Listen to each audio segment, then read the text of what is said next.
Next witness. Yes, the state calls Justin Steitzinger.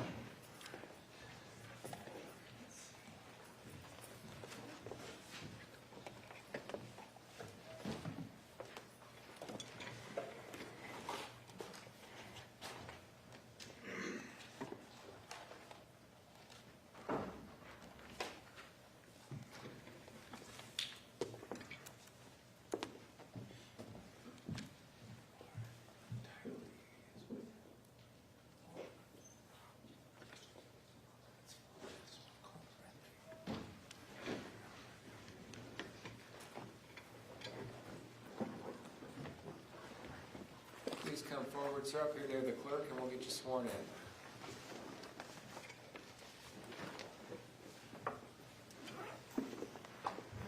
You do solemnly swear that testimony you shall give in the case now before the court will be the truth, the whole truth, and nothing but the truth, so help you God. Yes. Thank you. Come on up and have a seat.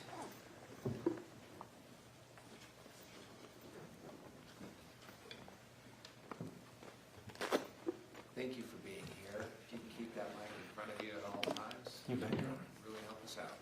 Ms. Hunt. If you could state your name and spell your last for the record. Justin Steitzinger, Seitzinger. Where are you currently employed? I work for the Utah County Attorney's Office Bureau of Investigations. What's your title? What's your current title at that office? Special Agent. How long has that been your title? Recent, maybe a couple months. What was your title before that? Sergeant.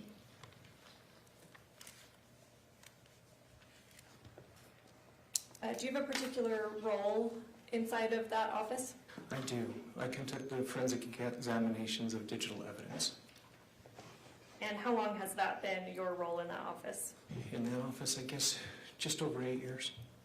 Did you have that role at another, in another agency or job before that? Yes. Where? The City of Orem. How long was that? I was 3 years approximately, maybe 4 years. Anything before that as a, Not as a digital examiner. I was a regular police officer before that and a detective. okay, I want to go through your training and experience. We'll start with just your police officer training. Briefly describe that for us. So I attended the academy like every officer does to become a certified officer in the state of Utah. I've went through all the necessary trainings I needed to do my job well and effectively. I've been through myriads of trainings from homicide school to forensic courses, multiple certification courses to become certified in the tools and skills that I have. How long were you, before we get into the forensic aspects of your job, how long were you just a police officer? I was a patrolman. I've been a police officer for almost 20 years now. I began as a patrolman. Then I worked my way up to become an investigator. And then I went back from investigations to patrol as a corporal. And then I went from corporal to the Utah County Attorney's Office as a sergeant, and then eventually special agent. All right, I want to talk about the forensic aspect of your current job and previous jobs. When did you, I guess, become, would you say that that's a specialty? Yes. When did that become your specialty? It began when I was at Orem. How many years ago was that again? About 12. All right, and what does that encompass?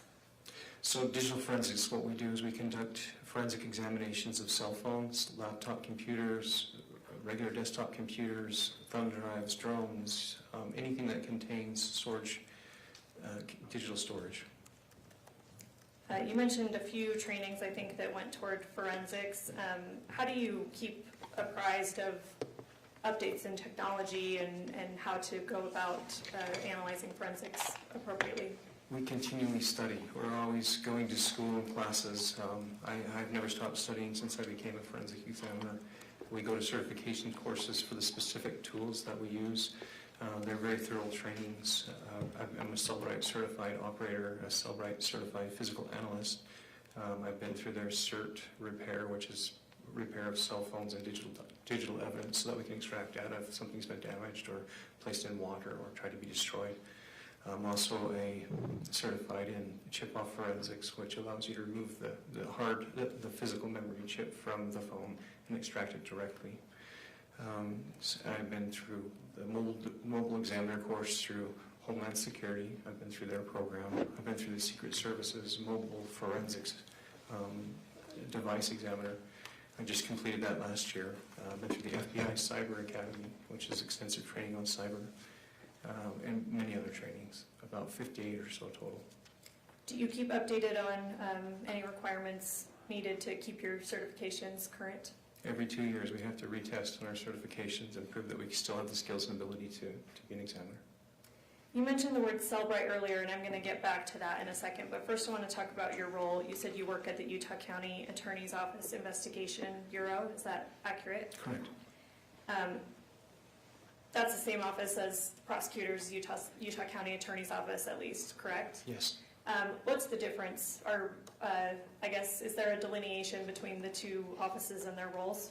There are. The prosecutors have their own offices, and we're a small, I guess you would call us a police department. We're an investigations bureau, so we have investigators that have been seasoned in police work, and we've been selected to be able to work there. And so we do our investigations, and that could include public corruption. It could include police officers that have been involved in shootings to help assist the county attorney with the investigation on those types of things. We do anything that is asked of us by the county attorney.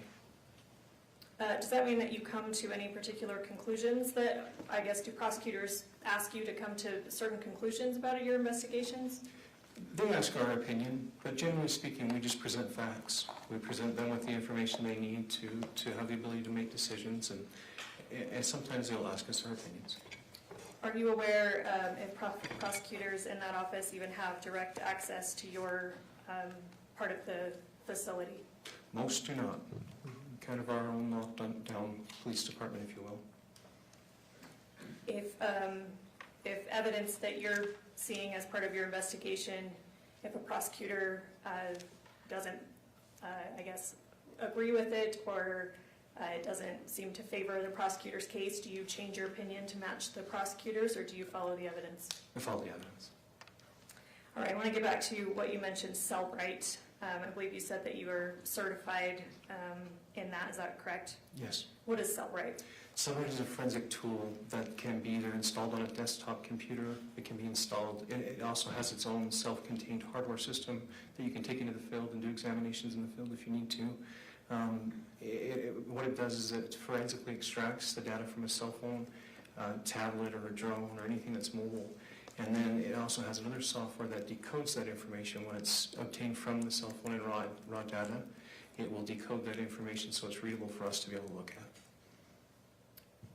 Is Cellbrite your preferred tool? For mobile devices, yes it is. Are there other such programs that do similar things? Yes, I also like Meggan Sundwall. It's also a great tool. So you use others, not just Cellbrite? Correct. Are you certified in others? I am. Is Cellbrite a common tool used by law enforcement in investigations? It's worldwide used by law enforcement professionals, also the private sector. In your training experience with Cellbrite, is it reliable? It is reliable. If you're able to say, and you can give me a ballpark, approximately how many phones have you extracted in your career? A lot. I honestly don't want to give you a specific number because I have never kept count of them. I did a lot of phones in my career. Thousands? Likely. What is a forensic extraction? It is to preserve the evidence in the most sound manner that it can be and extract that data so there's minimal, if any, alteration to the data. Cell phones are a little tricky because of their security systems. There has to be some manual input given to the operating system. It does not affect user data, but it will affect changes to the operating system. And I liken that change like, say you have a snowstorm. You have a homicide that occurs, and there's snow all the way up to it, to where the knife is located of let's say, the homicide. You have to walk in there, so you leave your footprints on the way, so you add some evidence of your own to that scene. But you have to do it because it's necessary to recover the knife and the evidence that was used in the homicide. And so I look at it, put it in context with that. It is necessary because of the great security that phones have for us to make some alterations to the operating system to be able to communicate with the phone and to be able to obtain the information. So I guess what alterations, are you able to discern what alterations you yourself make, as use an example, the footprint leading up to the the weapon that you're collecting in this hypothetical. Are you able to see if this is the footprints of a forensic examiner, or this is something that was done on the phone beforehand? Yes. How is a forensic extraction different from just scrolling through somebody's phone? Scrolling through a phone manually can make changes to the phone, and that's not something we want to do. We want to preserve it in the most pristine condition that it's in. We don't want to alter user data, and that would certainly alter user data. Are there some limitations? I know that there are different types of cell phones, Apple, Android, et cetera. Are there limitations that certain phone, I don't know, what do you call it, software, hardware, presents you when you're doing a forensic extraction? Yes, they're continually changing and they're continually challenging. Is one phone type more challenging than another? I guess that varies. Apple can be a little more painful sometimes. And why is that? They're always changing their software to lock us out, specifically lock us out of being able to do what we do. Nevertheless, are you still able to extract information from Apple phones? Yes. How do you ensure that data is not altered during the extraction, other than, like your example, the observable footprints of the forensic examiner? We make minimal adjustments. We'll place the phone in a Faraday box. That just means that it cuts off all communication to and from the cell phone, so alterations can't be inputted from an outside source. We place the cell phone in airplane mode, so it's not communicating beyond the date that we have been given the phone, so additional data isn't being added to the phone. Also, so that it cannot be remotely wiped by an individual who's trying to destroy evidence. So there are things that we input, like say airplane mode. We'll often turn that on. We'll remove it from the network. We don't want it to, the potential of it to be wiped remotely. Do you know what case we're here on today? What's that? Do you know what case we're here on today? Yes. Fair to say this case involves Casey Terry's phone to some extent, Yes. and Meggan Sundwall's phone. Yes. Do you recall when you were first, enlisted to assist on this case?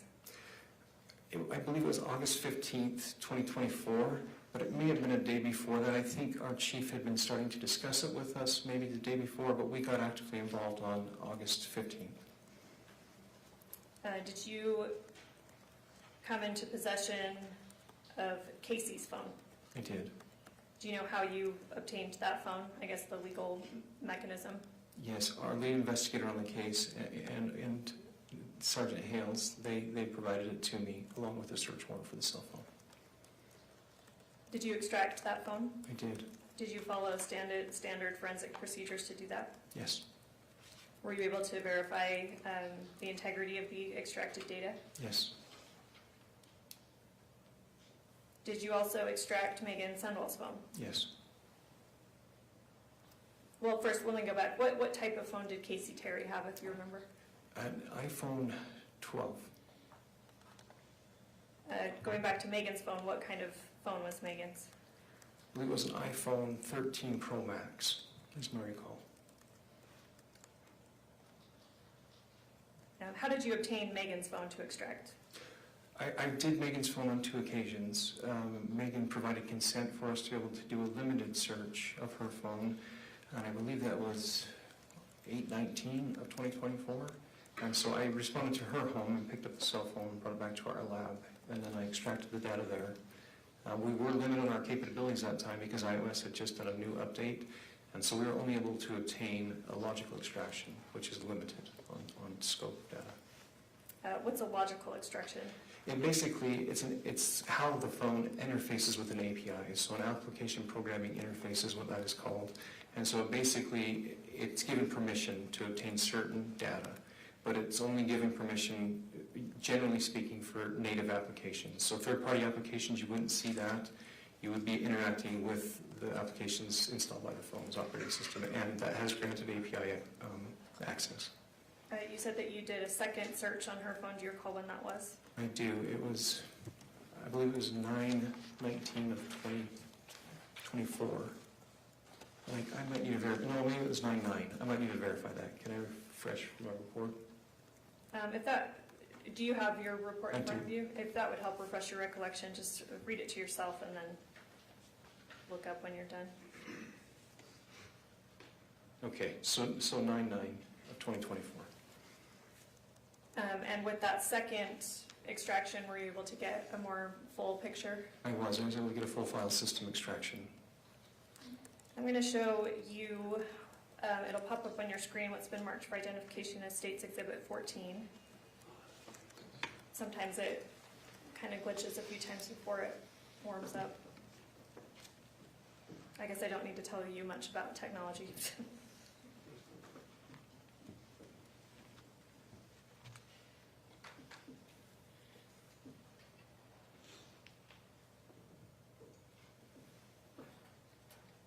Okay, You see that? I do.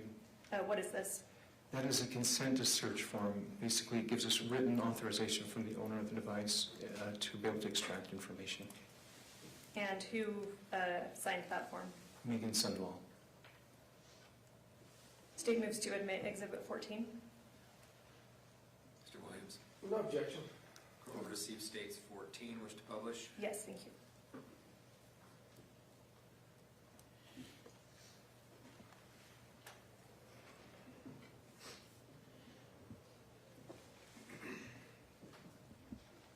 You mentioned that she gave limited consent. What was that limited to? All communication that occurred between her and Casey Terry. Could that be across different apps? Yes, yes it could, And certainly text messages? yes.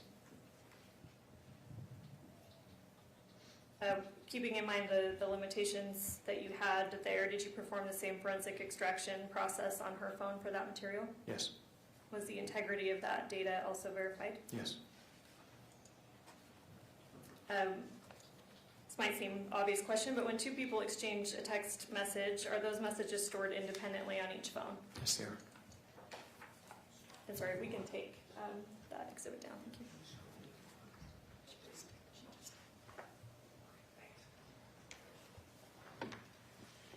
If one person deletes a message on their phone, does it delete it from the other person's phone with whom they're communicating? No. Was Megan's phone set to automatically delete messages? It was not. Over approximately what time period did Megan and Casey exchange text messages? So I believe they began in 2019 up until August of 2024. If you can recall, approximately how many messages were exchanged between the two of them during that time? 28,000 is what I recall. Did you compare the message threads between the two phones? I did. When you compared them, did you find anything of note to you? I did. I found that Meggan Sundwall's phone had 1,618 less messages than Casey's phone did. Did you look into why that might be? I did. What did you discover? They were deleted. I'll get back to that in a second, but, you said 618 total. Yes. Did you, narrow a time frame that you looked at more directly? Yes. What time frame is that? I believe it was in July of that year up until the current date. Okay, and from July of 2024 up until August, I guess fair to say the last messages on Casey's phone were August 12th. Yes. So from July of 2024 to August 12th of 2024, how many messages were deleted from Megan's phone? So I don't know if I want to say it was around 200 and something, but I don't know the exact number. Okay, but in the 200s? Mm-hmm. Why did you select that time frame? I was asked to. Who asked you to do that? Sergeant Hales did. Were those items, those messages missing from Megan's phone random? No, I don't believe so. Why? What makes you say that? Well, they're text messages that talk about suicide. They talk about insulin. They talk about assisting in that process of suicide. Any that talk about life insurance? Yes. Those were some of the ones that were deleted as well? I'd have to look at it specifically. I can't recall if those life insurance ones were deleted because I think they were more of, yes, I believe they were. But let me double check that if I could. If that would help refresh your recollection. It would.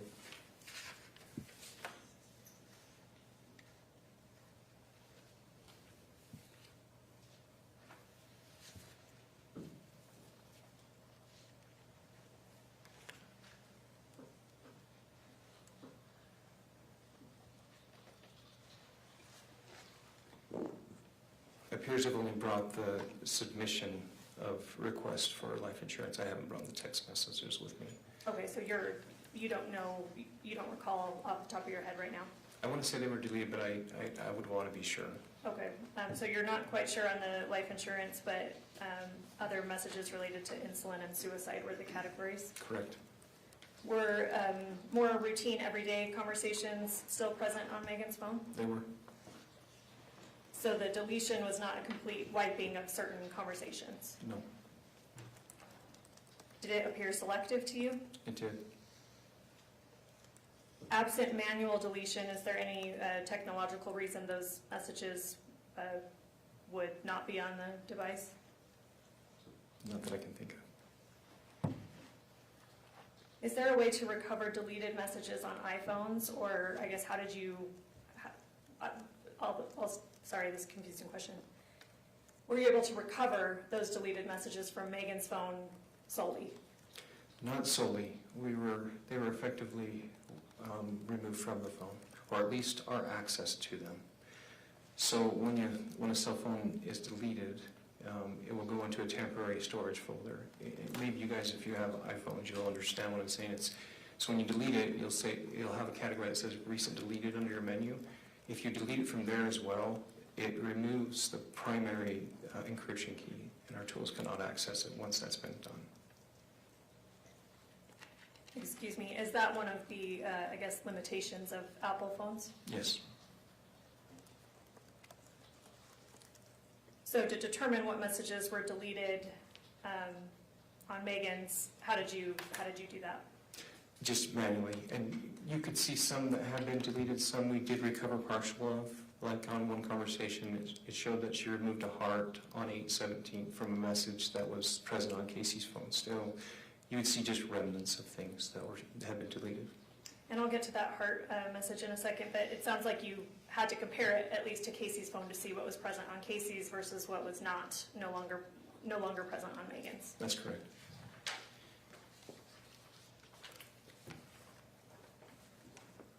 In addition to text messages, can a forensic extraction recover internet search history? It can. When someone types a search into their phone's browser, does that create a record? It does. Is that information time-stamped? Yes. Are you able to determine the date and time a search was performed? Yes. Other than search history, if somebody is just kind of, I don't know, surfing the internet, is that something that's recorded? It does. It records the URLs that they're visiting, the sites that they're at. Is that something that you're able to extract? Yes. Were you authorized by either warrant or permission to access the search or surfing history from both Casey and Meggan's phone? Yes. And did you do that? Yes. I want to start with Casey's search history, and we'll just go from August 11th and August 12th of 2024. Did you identify searches she performed those days? Yes. I'm going to show you what's been marked as States Exhibit 17. Let me know when you see that. I can see it. Do you recognize this? I do. What is this? That's a search history from, this one's from Casey's phone. And if we scroll down all the way to the bottom,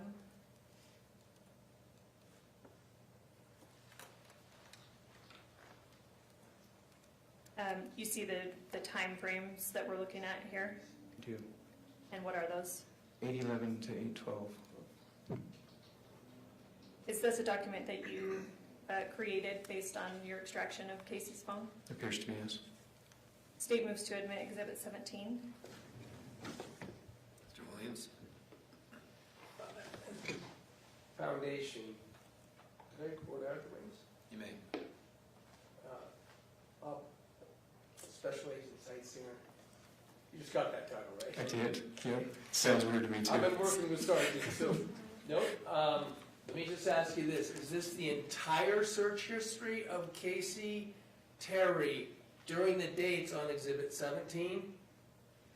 It likely is, yes. Everything that she did in the way of a search history? From those sources, yes. It looks like that has TikTok, Chrome, yes. No objection. Thank you. Court will receive states 17. Wish to publish? Yes, thank you.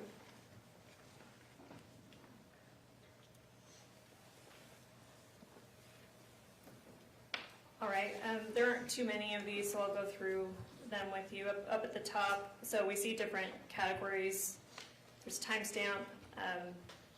Source is the next one. Kind of briefly explain what that identifies for you. Are you starting with the first one? Yes. Okay. So it just says it was Lululemon lunch, and it was search history, is what it's saying. So the source, I see TikTok is, I don't personally have TikTok. Is that something that you can manually type in a search for things you're looking for? Yes. Okay. And then it looks like that happened on August 11th at 10 a.m. We see UTC-6. What does that mean? So in our time zone, that's what we would reference. So UTC would be what the world generally starts from, right? So then we are 6 hours behind that timestamp. So is 10 a.m., is that correct for Utah time? That'd be our time zone, yes. If we can scroll down to number 2, what is she looking for there? Stanley lunchbox, And what time and date is that? August 11th, 2024 at 10:18 a.m. 04 seconds. If you scroll down to number 3, what is she looking for there? Voodoo Donuts, And what's the date and time? 8/11/2024 at 12:27 and 19 seconds. Number 4, what is she looking for there? She searched, is it okay to give yourself a shot with just saline in it? And the time, sorry, say the date and the time on that one. That is 8/11/2024 at 9:48 and 13 seconds. The next couple, number 5 and 6, and I think once we get to the other page, they'll be similar. They all happen at similar times, 9:48. Yes, approximately. Is that fair? Number 5, what does she search there? Is it okay to give yourself a shot with just saline in it? What does she search for in number 6? Is it okay to give yourself a shot with just saline in it? If we go down to number 7,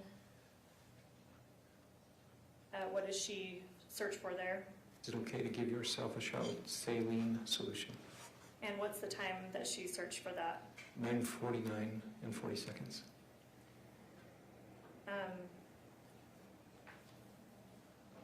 Fair to say she may have been, there's maybe a typo about saline, and then she ends up correcting it to saline.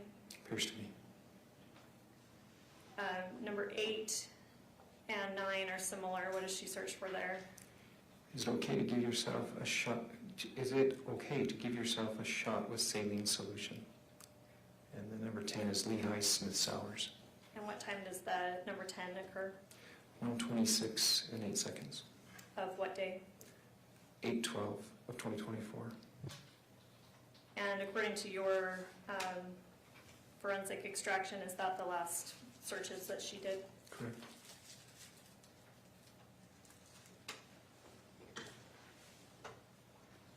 All right, I want to go to Meggan's phone.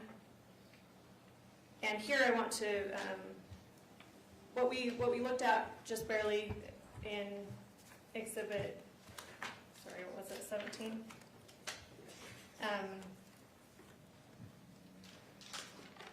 We or I think you made this distinction before that there's a difference between typing in a search in a web browser and then just kind of surfing the internet, right? Yes, there's a difference. How does surfing the internet appear, I guess without getting too technical for the jury, how does surfing the internet appear differently in an extraction versus like Googling something or searching for something in a browser? So in a search, you'll see a value entered of what you searched. In just web browsing, you're going to see URLs. You're going to see where they're going to, what sites they're visiting, what they're looking at. All right, did you do the same, did you look at both affirmative searches and then also internet surfing for Meggan's phone? Yes. And I want to focus a little bit broader here on Meggan's phone. Let's look through August 11th through the 13th. I'll show you what's been marked as States Exhibit 15.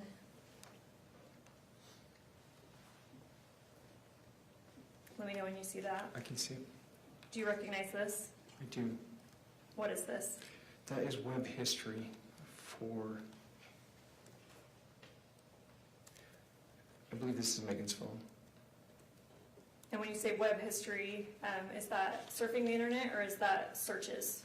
It will include some searches, but primarily surfing the internet. Is this a document you created based on your forensic extraction? Yes.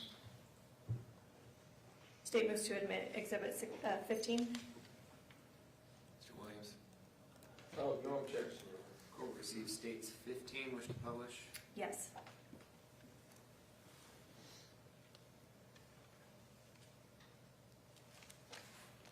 And this has many pages. I won't take you through all of them, but I'll focus on a few. Let's start at the top. So these columns are a little bit different than what we just looked at with Casey's phone.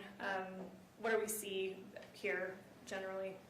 So beginning from the left, you'll have the number, and then you'll have the title, caller, search, Google search. You'll have the URL that was navigated to. You'll have last visited time, and you'll have the source of what was used. So, for instance, here we see Chrome. Yes. And in number 1, what does it look like she's searching for? It says and caller. Okay. I'm going to take you through, like I said, there's many pages. Well, we won't go through all of them with you, but the jury will have the ability to look through those. Okay. I want to take you down to number 63.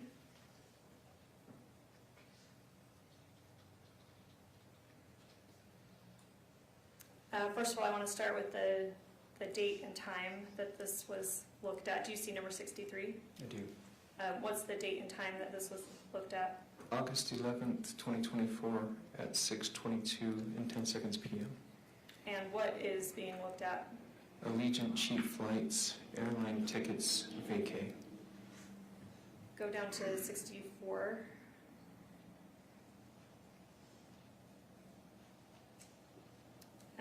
Is that similar? Yes. All right, we'll go down to 74.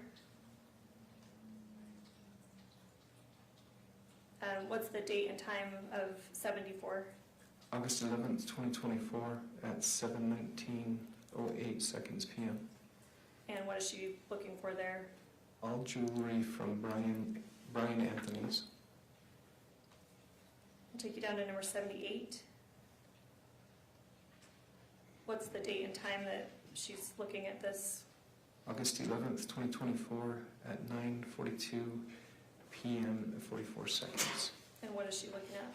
Antigua Bay, Anna Marie, Florida, or FL, annamarie.com. All right, I'll show you what's been marked for identification as States Exhibit 16.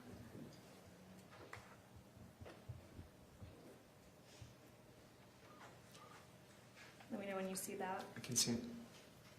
Do you recognize this? I do. What is this? This is searched items. This is from Meggan Sundwall's phone.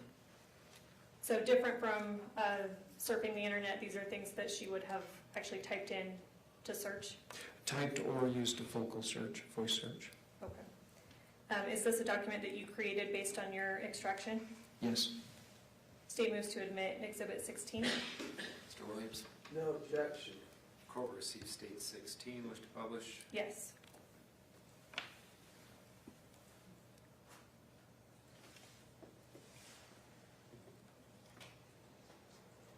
And we'll start again, this is multiple pages, I won't go through all of them with you, but we'll start at the, I'm sorry, oh, there we go.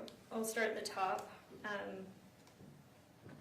Similar to the one we saw in Exhibit 15, what does number 1 indicate? If the value is and color, the date is August 11th, 2024 at 1:52 and 29 seconds p.m. The source is Chrome. Let's scroll down a few pages.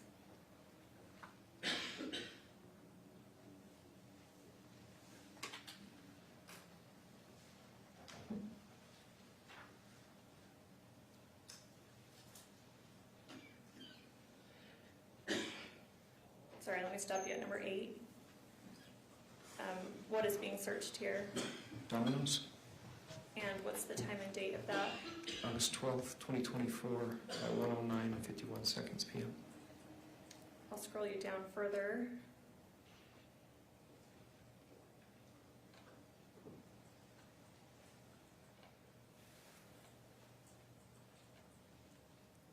I'll stop you at number 13. What was Meggan searching then? Freestyle light, how low can it go? And what's the date and time of that? August 12th, 2024 at 4:23 and 23 seconds p.m.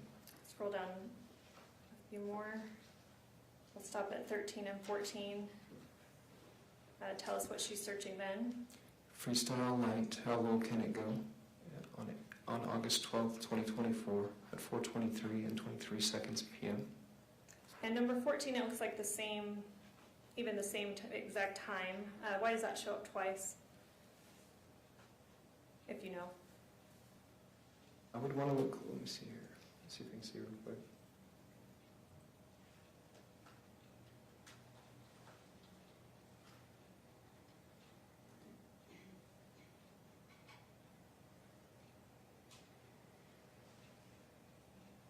I would need to look closer at it to give you a definitive answer.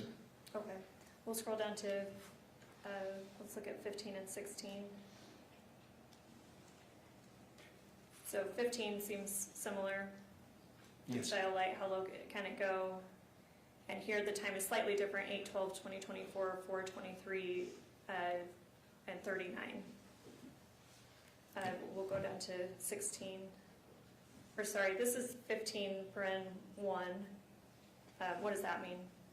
It could be a duplicate. It can recover data from 2 different locations, and it can give you a duplicate. And it's just saying, hey, this is a duplicate. Okay. I'll scroll you down further. Keep going.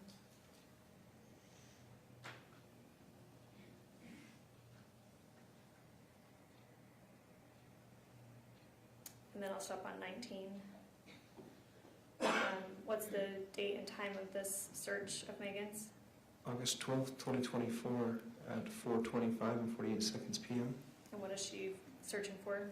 Freestyle light, how low can it can read? All right, and then I'll stop you there. We can take down the exhibit. The jury will be able to look through that in their deliberations. Are you aware what freestyle light is? I am. What is that? It is a glucose meter that checks your blood sugar levels.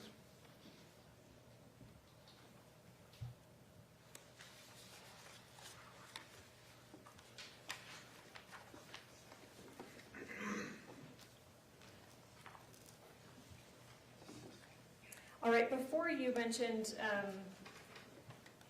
something about a message with a heart and how you determined when, in your opinion, in your professional opinion, things were deleted. I want to show you what's been marked as State's Exhibit 40.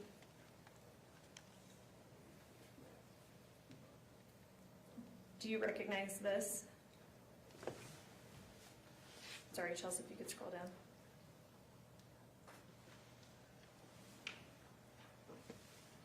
Yes. And what is this? This is text communication. Is this part of something that you extracted from Yes, it would have been. State moves to admit Exhibit 40?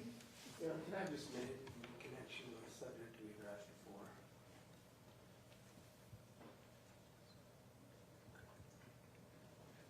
No objection. Court will receive states 40, wish to publish. Yes.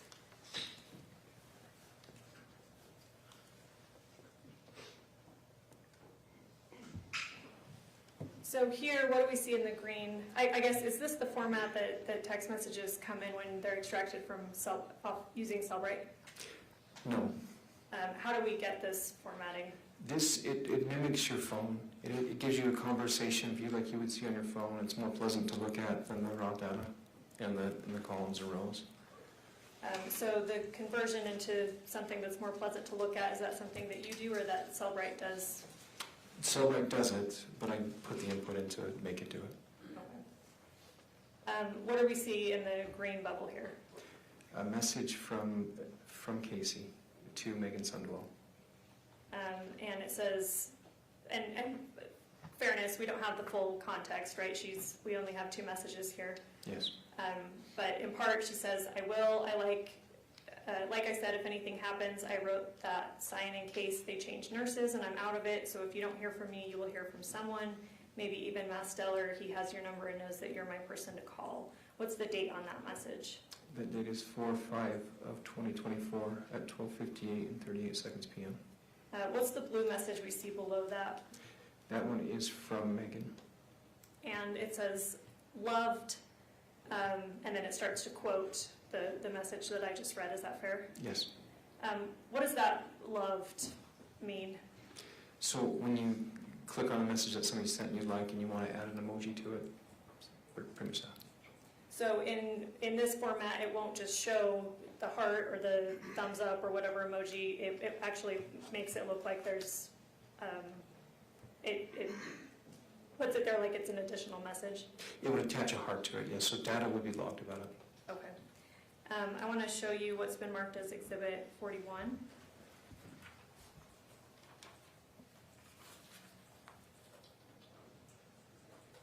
We could scroll down a bit. Let me know when you see that. I can see it. Do you recognize this? I do. What is this? That is when it was removed on Megan's phone. The heart was removed from that message. All right. So this is part of the extraction that you performed. Yes. Is that fair? Yes. State moves to admit Exhibit 41. Mr. Williams, No objection. court receives states 41 and may be published.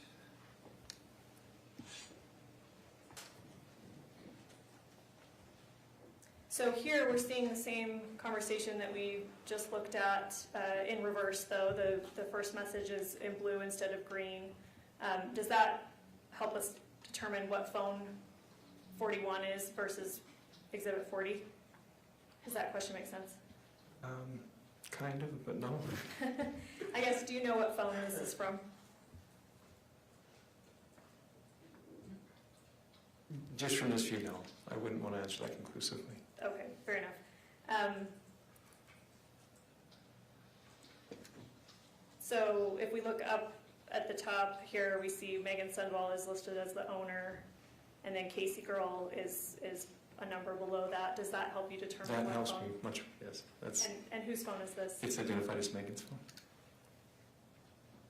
So the blue bubble we're seeing is from Casey. You see that at the top? Yes. And it's as fair to say, it's the same message we looked at in Exhibit 40. Yes. The green bubble below, what do we see here? The heart was removed from that message. And do you see, sorry, the original message, let's go back up to the blue bubble. What date was that on? 4/5 of 2024 at 12:58 and 38 seconds p.m. And then if we go down to the green, it says removed a heart from I will, like I said, if anything happens. What date do we see in that bubble? August 17th, 2024 at 2:03 and 18 seconds a.m. What, if anything, does that date and time signify to you? Modifications were made to messages on that date and time. What do you mean by modifications? A heart was removed. Do you recall if this message in total was present on Meggan's phone? The entire message? Yes. I don't believe I saw the entire message. That was on Casey's phone. I saw the entire message. So that would signify to you that I guess anything more than a heart was deleted? Are you able to tell whether the entire message was, if this was one of the messages that was deleted? From this view, it's hard to say that. But fair to say the phone was manipulated, something was, the heart was at least removed on August 17th, 2024. Yes.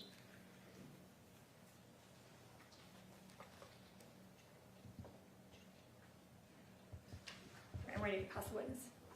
Thank you. We've been going with the jury for a couple hours now. We're going to take a morning break.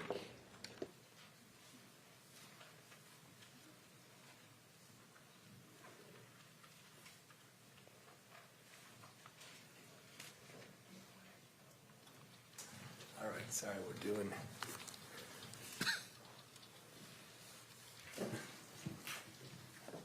I think that we should have used you to get ready for this. So, I did not. I want to talk a little bit about your job, your role, and your employment. By the way, okay, so excuse me if I go sergeant, special agent, but I think I'll stick with special agent. Isn't that because all of the employees for the Utah County Attorney's Office, his titles got changed from whatever sergeant, lieutenant, et cetera, to special agents? I'm not sure on the entire county. I just know for our office.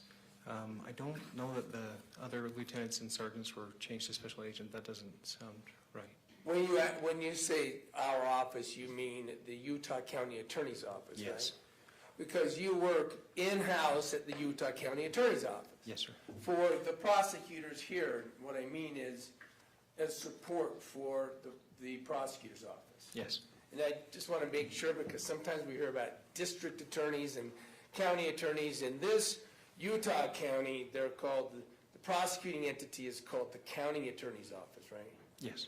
Even though there's a civil division as well, right? Yes. All right, so I want to make sure I clarify that you work for the prosecuting arm or the county attorney's office, and we're talking about the work you've been doing with the prosecution division, right? Yes. Okay. Now, we've heard about Special Agent Richard Hales, right? Yes. He also works in this capacity that you work in, right? Yes. Well, he's in the courtroom, right? Over here with the, Yes. I won't describe him, the handsome guy next to Sergeant, and that's Detective Farney that's next to him, right? Yes. These are the people that you worked with through the investigation. Yes. And as you indicated, you started that as early as 2 days after, on the 15th, 2 days, or is that 3 anyway, after Casey Terry was taken from the home, let's put it that way. Yes. That's a fair assessment. And I'm putting it that way because she ultimately didn't pass for a couple of days, so I'm not saying the day she died. Yes. All right. And you were available to Special Agent Hales for anything he would want, right? Yes. You had talked about this sort of, I think you said lockdown, but this separate area, but that's where Hales is too, right? Yeah, he's a few offices down from me. And you did. He could come in and ask you, for instance, to pull certain Celebrite downloads, right? Yes. What's interesting about these is they're called extraction reports, right? Yes. An extraction report means you could go in and extract certain data from this bigger download of data, right? You can compile it into a report, yes, in smaller forms. Smaller forms. Yes. And I'm going to try not to interrupt you, I'm sorry. And so, because the point is that when you take that phone and you put it, I think, is it called a TIFF file? It can be. It's this big, huge file that has all the information from the phone, correct? I'm going to say zip file. I'm going to change it a little bit. Yes, yes, it is all the information that is available from an extraction in that file. No way I'm gonna know the difference between a TIFF file and so use whatever terminology is appropriate. Okay. And correct me at will. Okay.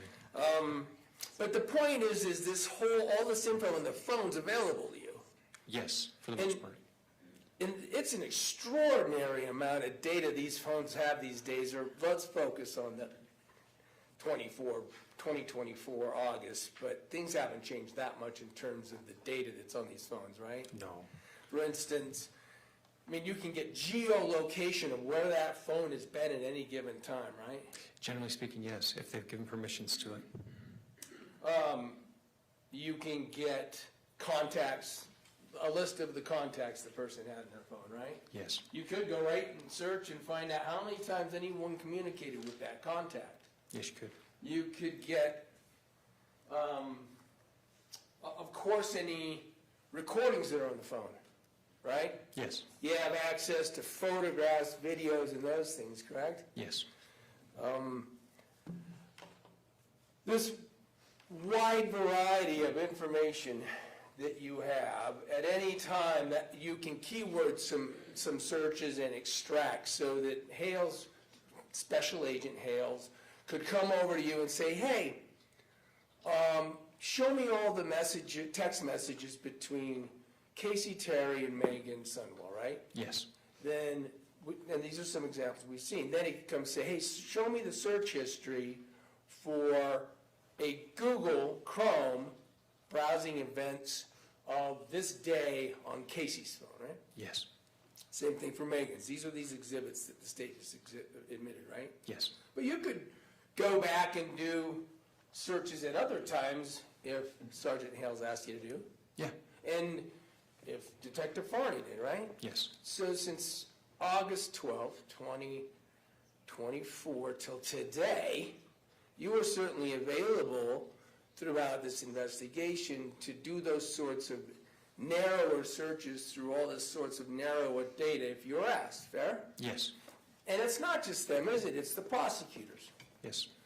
As a matter of fact, weren't you asked throughout this investigation at times to do things and asked by a prosecutor? Yes. So,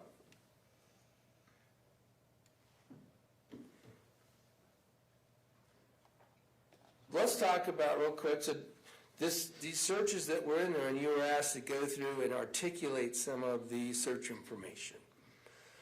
Let's talk about the search that Meggan did for vacations. All right? Okay. Have you ever asked to go further back in the data and see whether that was a regular search that might indicate she had a vacation coming up with family? I don't recall being that specific, no. To go back further than that, I believe it was August 11th, I think was the date of that. So but the point is they didn't, these exhibits that were put into evidence, they never went through and took and asked you in relation to any of the searches that Meggan did to go back and see if those searches occurred prior in time. No. Prior in time to the 11th. You were cut off at the 11th, right? That's what I was asked. So as far as we know, she had been doing searches on the 10th of August about vacations too, right? We'd have to look. And about jewelry. We'd have to look.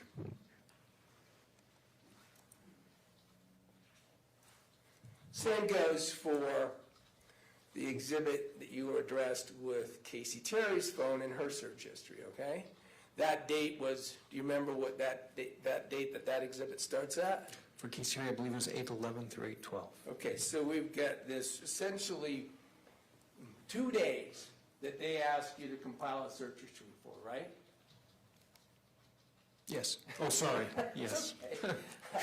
I'm so used to not talking to people. I'm going Whichever whichever attorney's up and asking a question has to badger you on an answer out loud. So this time I got Sounds it back good. to you.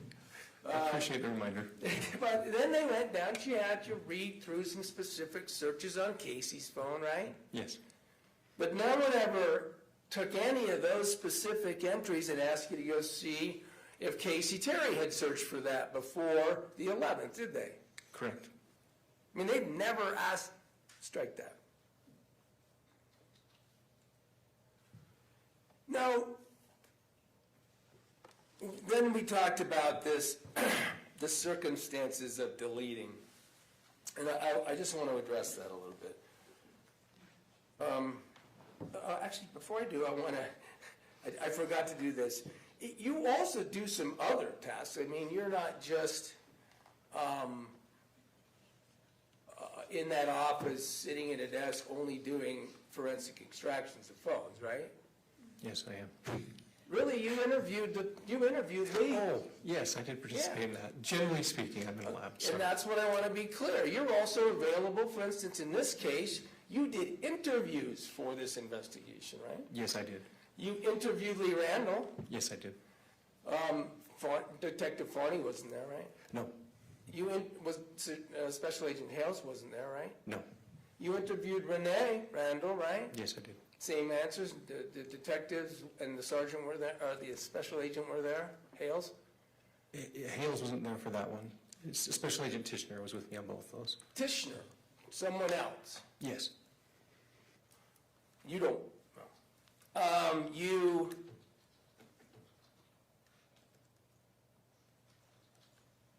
When they sent you out to interview, were you part of the recent interviews that were redone with Renee Randall?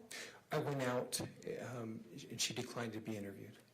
And she ultimately, we know in evidence, you weren't here in fairness of this trial, did get interviewed. She came back in and sat down for an interview. You didn't know that? I think I did hear that.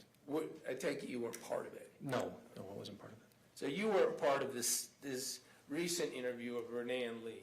Yes, I was not part of it. All right, so you can be asked to go out and do other traditionally detective-oriented or investigator-oriented tasks, right? Yes. So, for instance, they could have said, as to some search for a vacation, can you go back out and ask Lee and Renee whether they know about an upcoming vacation plans that might involve Meggan Sundwall, right? Yes, we could do that. But you never were. No, I was never asked. You also knew that Meggan Randall, throughout this early time especially, Meggan Sundwall, Meggan Randall Sundwall, was being spoken to by Detective Farney and Special Agent Hales, right? Yes, early on you talking about that? Yeah. Yes. Because, I mean, this is back and forth in the office with Special Agent Hales and you especially, right? Yes. Because you're in the prosecuting office. And you're meeting with the prosecutors at that time too? And let me just focus on Ms. Thomas. Maybe a couple times, maybe. I mean, Ms. Thomas was directly involved in meeting with the agents, right? Let's just ask about you because you might not know about I others. think she was primarily talking to Detective Farney, but I was present with her. There were times when you were looped in, but things were being asked of Ms. Thomas, prosecutor, and in this case, in this trial, about ideas about what to do and where to go with your investigative abilities, right? I believe so. And if she had asked you to do things, you'd have gone and done it, right? Yeah. So as you've talked about, the way you first learned that there were deleted messages, right? Yes. And the way you knew was on the 19th it was, first of all, you had Casey's phone, right? I believe I got her phone on the 19th or 20th. Okay. Casey's phone, I think. I'd have to look at my report to be specific. And I don't know if the dates matter that much, but Okay. you got, and I'll see, and if so, you can look at a report. Because we, I think, got from one of the exhibits, the consent to search that was signed by Meggan, that's Exhibit 14, right? Yes. So Meggan consented for you to take her phone and look at it, right? Yes, for specific things. And for communication between she and Casey, right? Yes, correct. So when she signs the thing, presumably she knows that you're taking it to compare it to Casey Terry's text messages on her phone, right? You could assume that. Okay. I mean, and it doesn't take a genius to know that when you scroll through them side by side, you're going to see differences at that point, right? Potentially. So Megan's giving you a phone that it doesn't take a genius to know is going to show different and deleted text, right? Potentially. I just wanted to get to it because then you ultimately said you took her phone again. I think it was the 20, you remember when it was? Let's say 29th. 9/9 of, so September 9th. Oh, I think it believes it's the second time I did it. okay. And that's when you did the full download, right? Yes, correct. Now, you knew it, by 9/9, you knew that police had talked to Meggan Sundwall 3 different times, right? I don't recall the number, but I knew that they had spoken with her. And had addressed the deleting of texts. Yes, I believe I do recall a conversation about it. And she admitted it, right? I don't know, I wasn't there for that. Have you ever been shown any of those interviews? I don't believe I have. To be I was full about working shown. a couple other homicides, so I'm pretty busy. I don't have a ton of time to spend on their portion. I get you. I'm pretty busy too. Do you think this is a pretty important case, though, don't you? I do. All right, so I'm going to try to still ask you questions, even though if your answer is you were busy and you don't remember, then feel free to give it.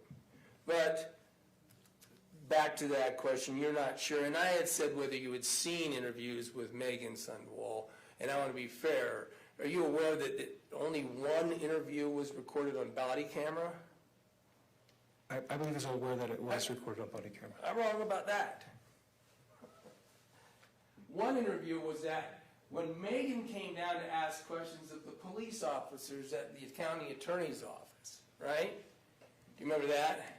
I'm going to object, Your Honor. He's already stated that he wasn't present for this and doesn't remember being shown it, hasn't reviewed it. I don't think he's the proper witness to ask these questions. It's interesting. I think he just said he thought he remembered seeing a video recording. Overruled, he can respond. So I didn't see the video recording. I was told that they used a body cam to record it. Oh, okay.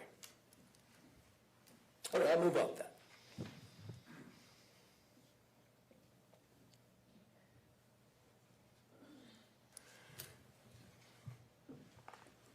Can I have just 1 second to check on where I plug that in?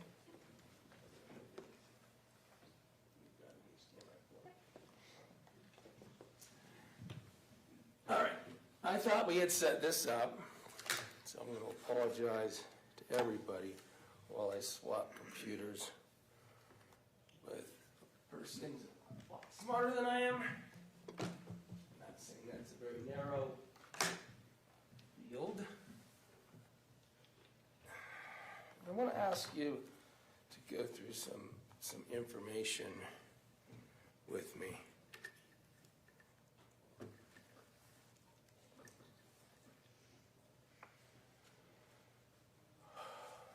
With regard to these phones, talked about all this information that's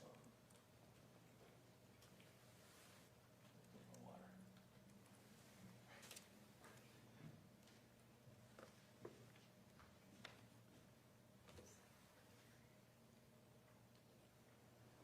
Excuse me, you're also not aware of how much I've been clearing my throat. Same thing. I'll give you a second too. Thank you. For the benefit of everyone, I'm going to take another try. All right. One category of information. Can you see something on your screen? Yes. This is going to probably help. One category of information you can get from these phones is you can see when they moved, can't you? Yes. There's an accelerometer feature, is that right? Yes. So if I pick up my phone, and I move my phone over here, it's storing that data, right? It's likely. When I did it, right? Possibly. How far I moved it, right? Very possible. And that's true even if I didn't even turn it on. I didn't even have a screen display come on. It's still going to record that, right? Very possible. So one thing that's interesting is that we get to know how far phones move. Now, it doesn't tell us who moved them, right? Right. The other thing, you get to know if you look for it, is there. It came on, my phone just came on, right? Yes. Make sure it's on before I show everybody. That's a screen display coming on, right? Yes. Apparently because it got in front of my face, right? Quite possible. Probably, right? Yeah. That doesn't mean I unlocked the phone. I mean, sorry, that information is display on and off when you see the data on an extraction report. Yes. It can be found. Then if I actually purposefully, so I want to be careful. If my phone came on because I had a notification ping to it, then it would be display on and off, right? I want to research that a little further. Okay, if you don't know, you don't know. However, then there is information that is also lock and unlock, right? Yes. So that is when I actually open the phone, either by doing something manual or my face, if that's how I turn it on. And I think the only other thing with an iPhone is a thumbprint, right? Could be. You're aware that the phone that Casey Terry had was opened by facial recognition? It's possible. Now, obviously, also, I forgot PIN. You could put a PIN in, right? Yes, you can put a pin. And that's how you would get a lock and unlock notification on the phone, right? Yes, if it's locked or unlocked. So we can get a lot of information about whether a phone moved and whether when it did, a person was locking and unlocking it from running through an extraction report, right? You'd get a lot of information, yes, and stuff like that. So did the government ever ask you to find out what Casey Terry was doing on the 12th? What Casey Terry's phone was doing on the 12th? That question specifically, I don't recall that specific. It was more narrow than that. All right, I'm going to show you, well, you've got it on your screen. Does this look like an extraction report? It does. And this like the report that would have the sort of information that I was just talking about on it? It does. And I've highlighted some on this. Plugged in, I didn't cover that.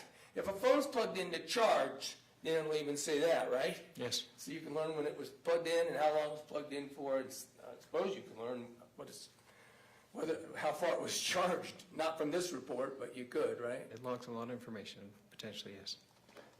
So I want to do this then with you. I'm going to seek to publish for illustrative purposes the extraction report that begins at 7 o'clock a.m. on Casey Terry's phone on August 12th, 2024. Thank you. Publish. Let's do some investigation. Again, I'm sorry in advance. It sounds like you were never asked to do this investigation by the government. I'm highlighting it here. I promised I'd start at 7 o'clock. Looks like it was plugged in, and you have that status, right? Yes, appears. And I've highlighted things because there's so much information, you really got to cover lots of pages to get to it, right? Tens of thousands. I'm going to scroll down. It's not scrolling further.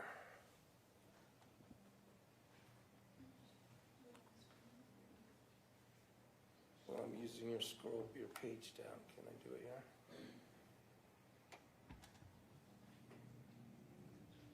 It ends at the first page.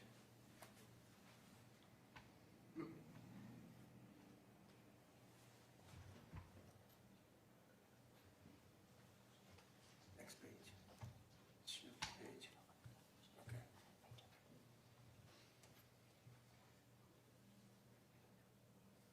Then I can do that, go to the next page. Not my computer, sorry. So we're going to scroll down here, and it looks like we can see the device gets unlocked and locked, right? Yes. Locked, locked and unlocked, locked and unlocked. That's the sort of activity that the user has to make happen. Yes, it would take input of some type. Again, scrolling down through here, we see lots of, locked and unlocked activity indicating the user is engaging the device, right? Appears to be. Still going down. Going to the next page. Going to the next page. Going, all this activity is, that I've highlighted is locked and unlocked, right? Yes, in the yellow. Yeah, in the yellow. The reason I wanted, maybe I should really quick, all this stuff happening in those left-hand columns, sometimes there'll be a whole string of indications that like Gmail was in action with the phone, right? But they'll all be in the same second, right? Can be. That's because it is just happening automatically from the Gmail site, right? Yes, and we're very fast with our phones. There's lots of stuff happening on our phones that we don't even apparently know about necessarily. Going down all through this day. We're still on at the 7 o'clock hour. Sorry, we had to put this in pages. But I'm going through quickly. We're seeing locked and unlocked. I think that's the same page that we're seeing. We are? It looks like it. How do I go to the next page, Marissa? Thank you, Judge.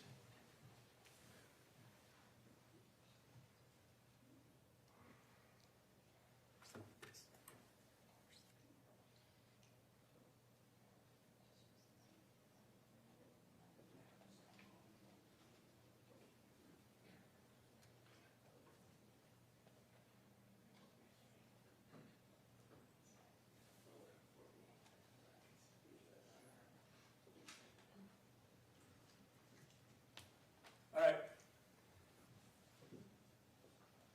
Thank you, Your Honor, for saving us a long time.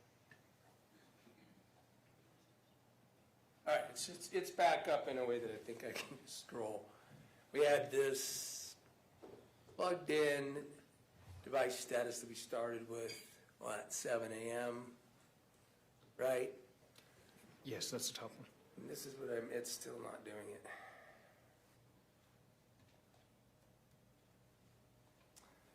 Let's see if I can do it with this. You can have your There. investigator come up and help. It looks like if I go over here, I can click and scroll. So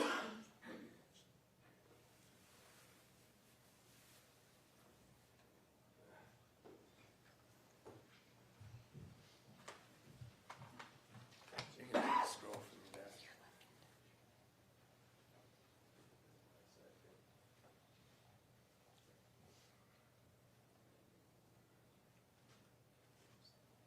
Over here. I don't see the bottom right. So I'm just going to scroll by clicking one at a time. Locked and unlocked. Now we are moving through the day, right? Yes, appears to be the. All right. This is what I meant to do.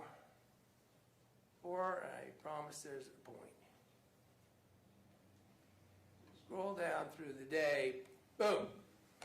Right here in purple is the end of the 7 o'clock hour, right? Yes. Now the phone automatically tells you how far it traveled according to the accelerometer, right? It does.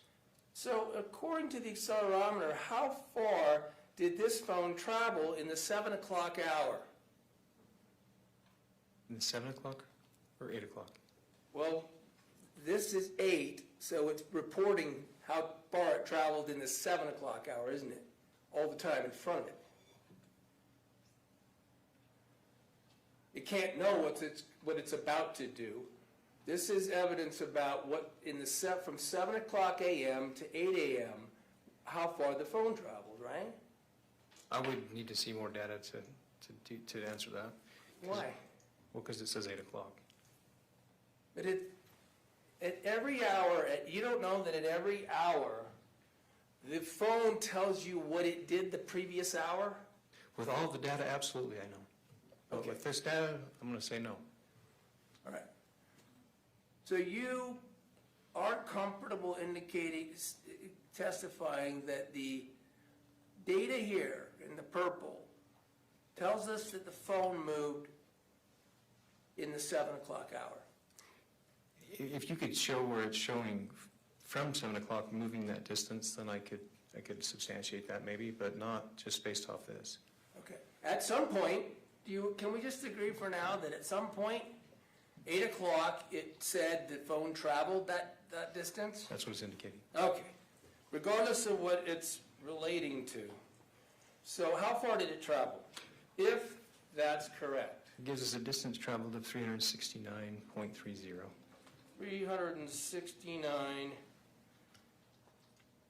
So, roughly 1,210 feet. Right? If that's referencing meters, potentially, but I don't see a reference on it.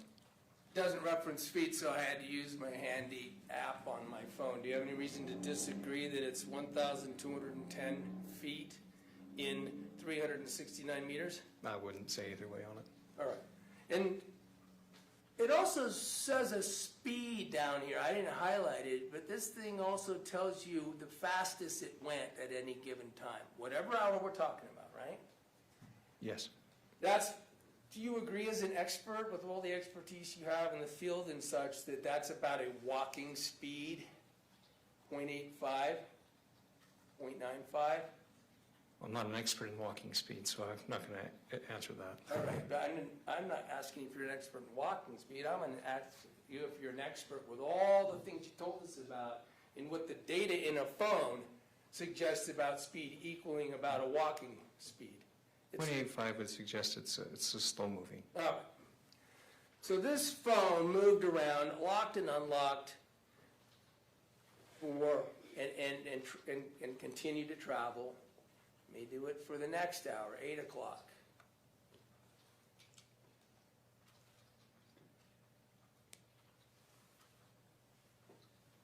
We've got some unlock and activity now at 8:45, right? Appears to be.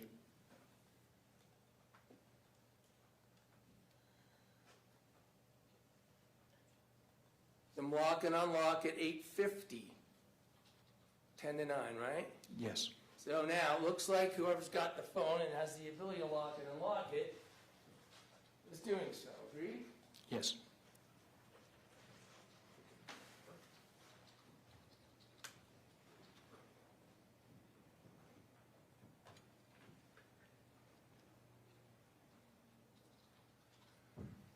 All right. 9 o'clock, this phone gives information again about distance traveled, right? Yes. With all the same caveats you said before Yes. about what hour that was in, how far did it travel? It appears to be 237.77. So another 800 feet, right? If my I would want specifics, like if it was if you could show me it was meters, then I would agree with you, but I just, under that measurement, it just has a square box, so I know, I'm reluctant to say exact.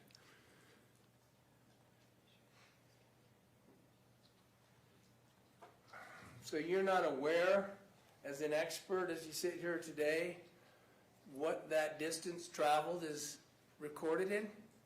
With that data, are you? No, that doesn't make, No, I'm not an expert. well, it's a square box, that doesn't indicate anything to me, so. Never seen I don't know anything an like expert that would see anything any other way than that. Never ever seen anything like that then? This is the sort of investigative information that's just new to you?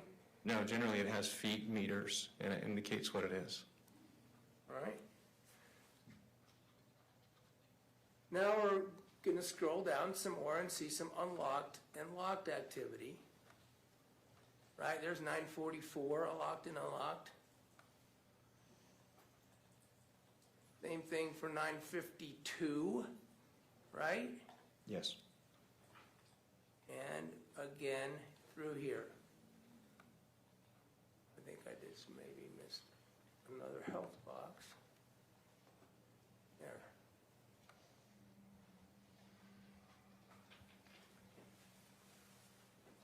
Now we have what it says 11 o'clock. We have some more information, that at 11 o'clock this information is being given, again, for distance traveled, right? Yes.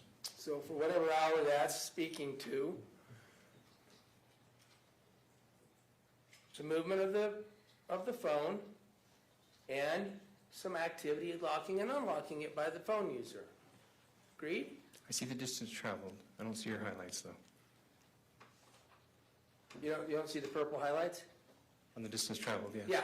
You said unlocked or unlocked? Well, we had previously walked. Oh, okay. I'll just. You're talking about previous page? Okay. So as we were going up here, see that activity? Yes, I see that. All right. Fair enough, now we're back to the 11 o'clock hour. Now I'm going to scroll down and see if you see any more locked and unlocked until it's 11 o'clock.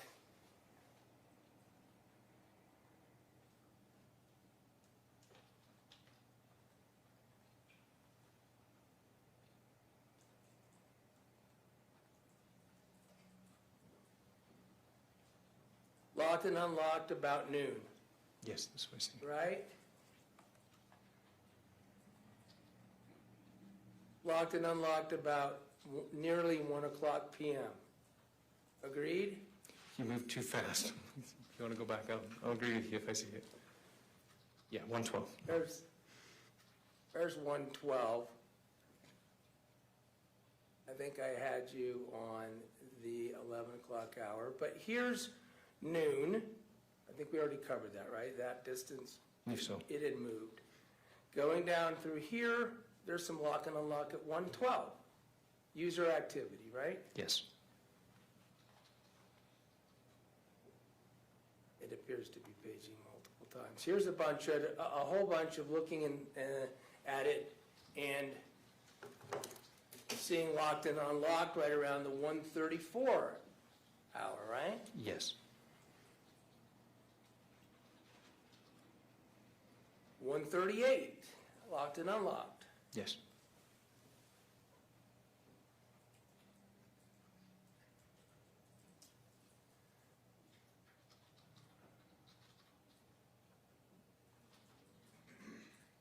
All right. It seems to want to page down at a speed that I'm not able to do per page.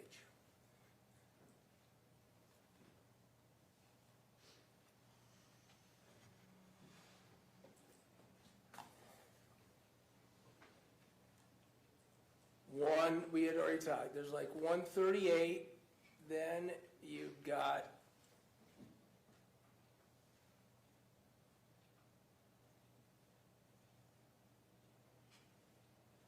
this is just not going to work, I really apologize, this was not how we planned it, obviously.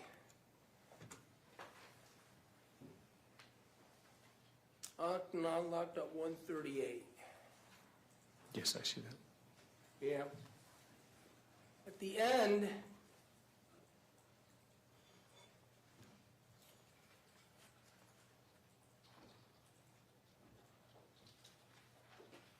can you make it go one page at a time, please, and stand everybody? Want to get to the data at the end of that hour.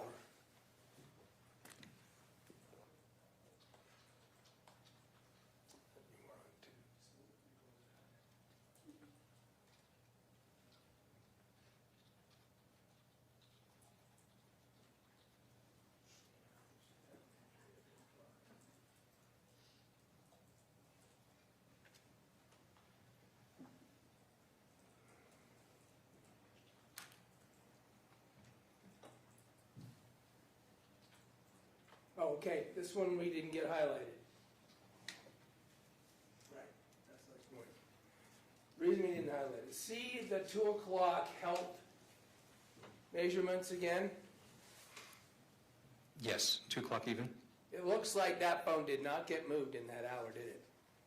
Does not appear so. All right, so now we had a little bit more activity up till we saw 138, and then the phone didn't move, even though there was some locking and unlocking, right? 1:38 was the last I remember the unlock and lock. Is that what you're referencing? Yeah. Okay. But whatever happened in that hour with locking, unlocking, the phone didn't move. Give me a time frame. That's too broad. Well, we may have to present this to another expert if you don't know. But moving to the 3 o'clock hour. As we go through here, tell me if you see any locking or unlocking.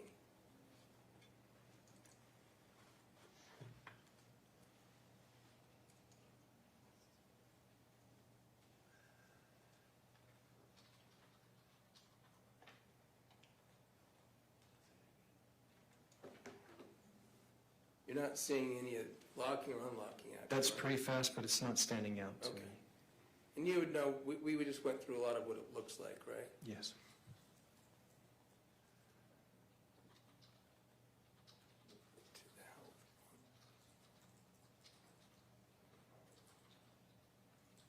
All right. 4 o'clock hour. We're on that the health metrics, right? The application, the activity, yeah. Right there, and we're talking like we had with the other hours, movement of the phone, right? Yes. Didn't move again. Doesn't appear to. Didn't unlock or lock either, right? Doesn't appear to. Okay, I'm going to stop there for the benefit of everybody instead of walking you through this. And what I might do is email this to you and you can have a chance to review and check me on anything that I've walked you through. Is that fair? Okay. And when all these hours end on the phone, to see whether or not it ever was used or ever moved after that 1:38 unlock, okay? Is that the question you're asking me? Yeah, that's Okay, what I'm gonna ask okay, you. yeah, To I come can- back and tell us if it did. Okay. So it's fair to characterize what I just arduously went through with complete ineptitude that Tried. I tried, thank you, I'll give it Special to you. Agent.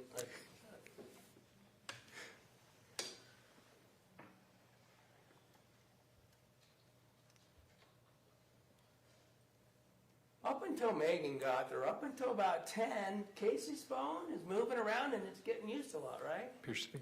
Then it's just not moving. Appears to be, right? Yes. And then at a certain point, not even being used at all. Yes. You're aware that it was sat on by her bed on the shelf? I believe somebody had told me that. Thank you for bearing with me on that, I appreciate it. You bet. Redirect? Yeah, just very briefly.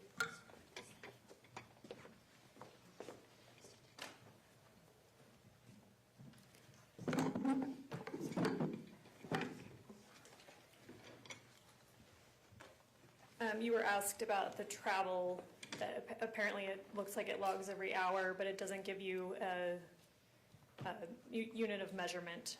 No, I didn't have a reference measurement.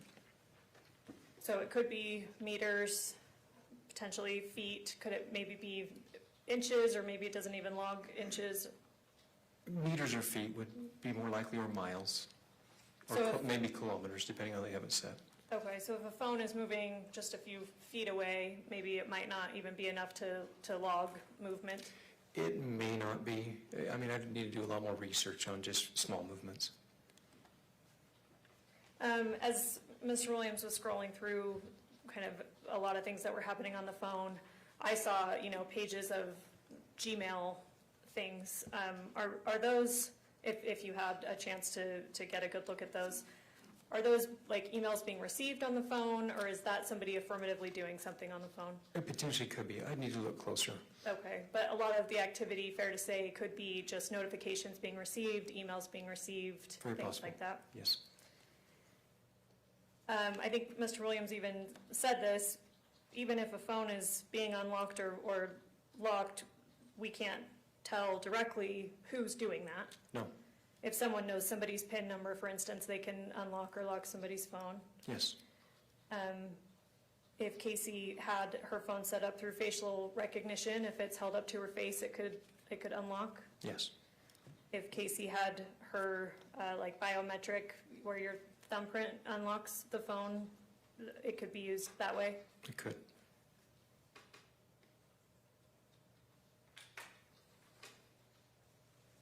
You were asked about search history that's available.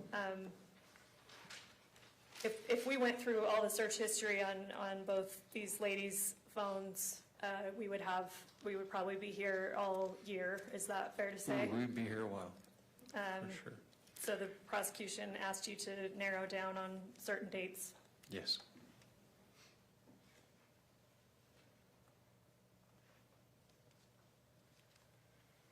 All right, I think that's all I have for you. Thank you. Anything else, Mr. Williams? Just to clarify a few things. Okay, I'm gonna send you what I used in court and invite you to come back and see if anything that was suggested was incorrect.